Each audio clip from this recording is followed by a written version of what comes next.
Chers amis, bonjour et bienvenue sur Avis TV avec Joséphine Zibi. Aujourd'hui, je vais vous présenter la suite de la précédente conférence. Je vous ai promis le démarrage de la vérification de nos propos.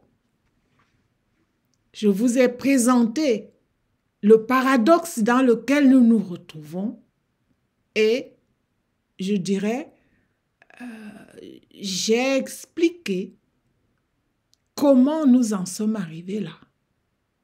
Comment se fait-il qu'aujourd'hui, de plus en plus, on découvre que, disons, le genre humain est né en Afrique et que on continue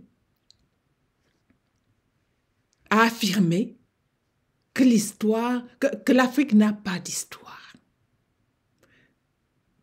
Comment en sommes-nous arrivés là? Alors que tout part d'Afrique. Je vous ai présenté de quelle manière le 19e siècle a fait un choix de rompre avec le passé pour pouvoir construire un homme nouveau. Et que, alors la définition que l'on va faire de l'écriture et qui sera ensuite adoptée par tout le monde et qui va être le point de départ de la construction des disciplines du savoir que nous avons aujourd'hui. Toutes les disciplines du savoir, y compris l'histoire, qui affirme donc qu'en Afrique, il n'y avait pas d'histoire. Donc, ce 19e siècle nous a introduits dans un impasse, car en laissant de côté toutes les clés anthropologiques, les clés civilisationnelles qui ont construit ce que nous sommes très fondamentalement. Ce choix, nous subissons aujourd'hui ses conséquences. Et c'est à nous d'en prendre conscience, parce qu'ils ont fait en leur temps ce qui leur semblait juste. Mais la prise de conscience, comme dit Marcel Jouze, mon mentor, dit toute connaissance est prise de conscience.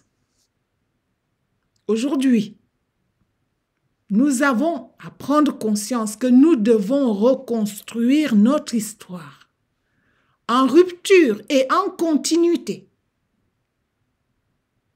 Parce qu'en faisant la continuité, alors on a toutes les clés du monde ancien que nous lègue l'Afrique. Ce monde ancien, il a ses illustrations, toutes ces illustrations au Sahara. Ce n'est pas en Égypte. C'est d'abord au Sahara.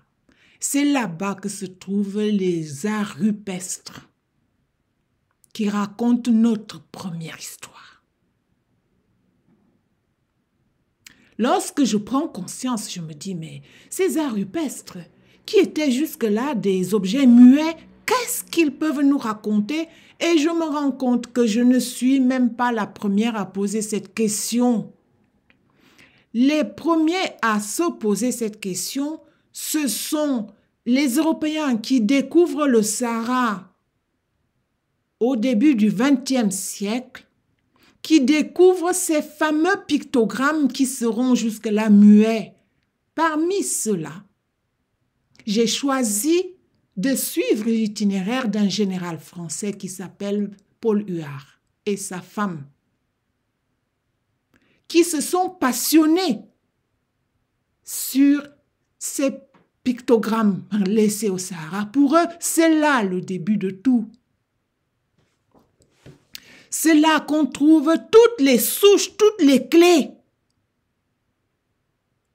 qui seront ensuite développés en Égypte, dans la vallée du Nil, qui vont traverser pour aller plus loin. Et en fouillant un peu plus loin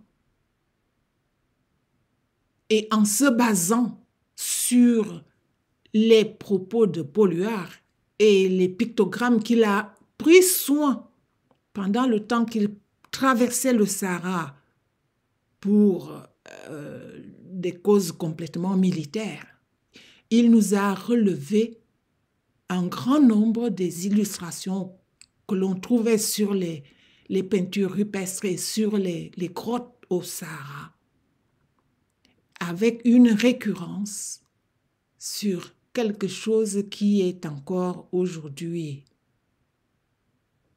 le symbole du commencement, c'est la spirale. Ces spirales qu'il relève au Sahara central, depuis le sud de l'Algérie, du Maroc, d'Égypte, jusqu'au nord du Cameroun, c'est-à-dire aux alentours du lac Tchad. Ces spirales sont la symbolique de la fédération des chasseurs-cueilleurs,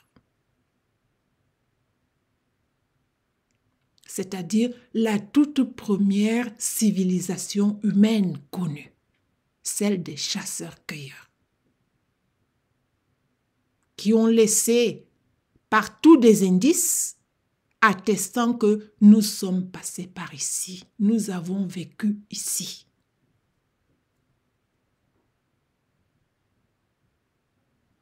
À côté de ces spirales que l'on trouve au Sahara se trouve,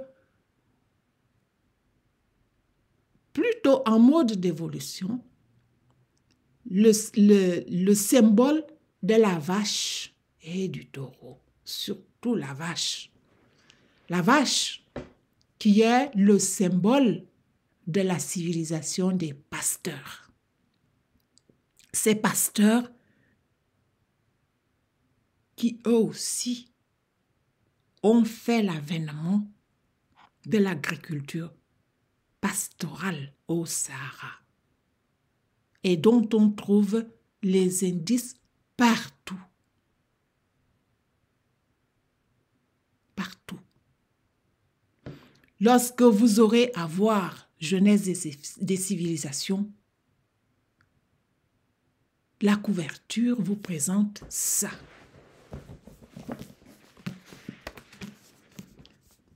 Voici une fédération que l'on retrouve sur les grottes au Sahara. On y observe la vache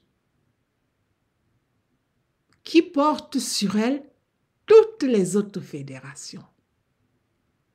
Et sur cette fresque se trouvent à minima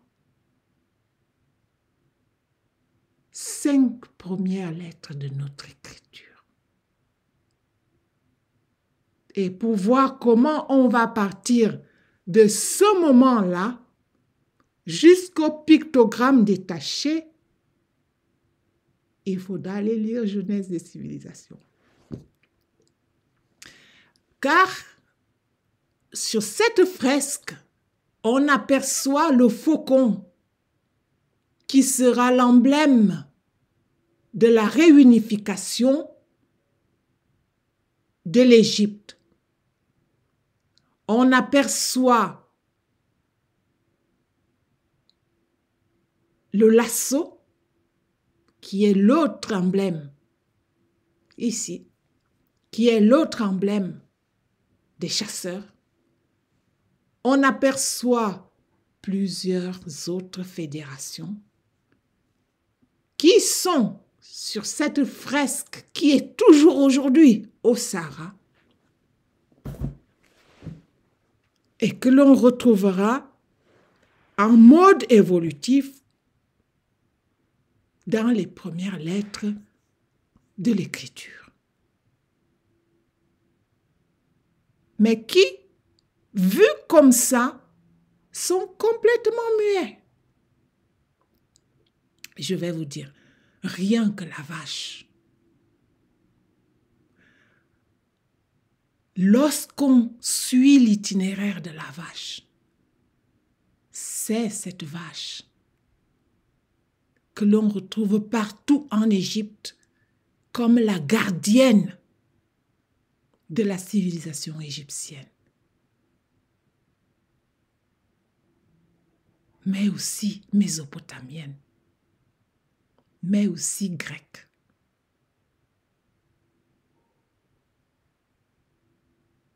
Ce n'est pas pour rien. Ce n'est pas pour rien que l'on retrouve cette succession-là. Parce que, rappelons-nous, en ce temps-là, on transmet ce que nous avons reçu des ancêtres. Or, ce qu'on a reçu des ancêtres depuis le Sahara, c'est la construction de la société à partir des fédérations qui sont représentées en situation d'oralité par des bêtes à qui on attribue avant que ce soit des pouvoirs, mais tout simplement comme je dirais ça, on donnera plusieurs attributs à ces bêtes qui, plus tard, évolueront vers le totémisme. Mais avant, c'est d'abord pour classer la société. On est de la tribu de la vache, on est de la tribu du singe, on est de la tribu du chien. Le chien, le chien, c'est la toute première fédération tribale des chasseurs-cueilleurs. Et celle de la vache sera la deuxième fédération qui va fédérer tous ceux qui vont entrer dans l'aventure de l'agriculture pastorale. Et on verra à partir de ce moment-là comment ça évolue en Égypte avec la nomination des différentes divinités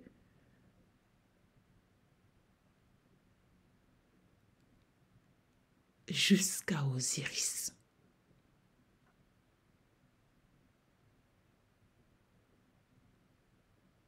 Seulement avant que ça n'arrive à Osiris, parce qu'Osiris est déjà là. Le développement de la religion. Mais avant qu'on en arrive là, ce sont ces pictogrammes que l'on trouve au Sahara qui vont servir pour réunifier l'Égypte au moment de la création de l'écriture, c'est-à-dire le serpent et le faucon. Et ce sont ces deux emblèmes qu'arboreront tous les pharaons égyptiens. Quand on les voit à ce stade évoluer, on se dit, oh, l'Égypte a tout créé. Mais on oublie qu'à ce moment-là, on assiste à une évolution spectaculaire d'un parcours qui vient encore bien plus loin. Les fresques que l'on retrouve au Sahara, certains sont datés à plus ou moins 7000 ans avant Jésus-Christ. Or, nous avons appris à l'école que l'écriture naît autour de 3000 ans avant Jésus-Christ. Ça veut dire au moins 3000 ans ont passé au moment où toutes ces choses se sont passées en gestation chez nos ancêtres qui ont vécu depuis si longtemps au Sahara, qui ont laissé tout cela, et que au moment où, sans doute, comme on le dit aujourd'hui, au moment de l'évolution de la sécheresse au Sahara, où ils sont obligés de partir de là, que va démarrer l'occupation des sols vers des lieux plus arrosés. Et les lieux qui sont arrosés, c'est les bords du Nil.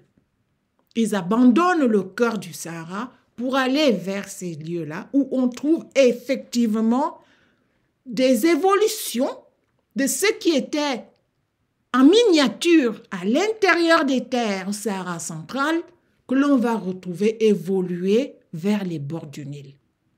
En tout cas, c'est cela l'hypothèse que proposent les travaux de Paul Huard et sa femme. Quand je rencontre ces travaux, je me dis, enfin voilà comment on peut raccorder notre histoire ancienne à toutes les évolutions. En réalité, j'avais déjà écrit. Mais dès lors qu'on n'avait pas ce commencement, les choses ne se comprenaient absolument pas de la même manière. Mais dès lors qu'on se dit, si c'est elle le commencement, si c'est ici que se trouve le commencement, que devient alors le reste de l'histoire? Mes amis, je vous invite à lire cette autre histoire. Elle m'a sidérée.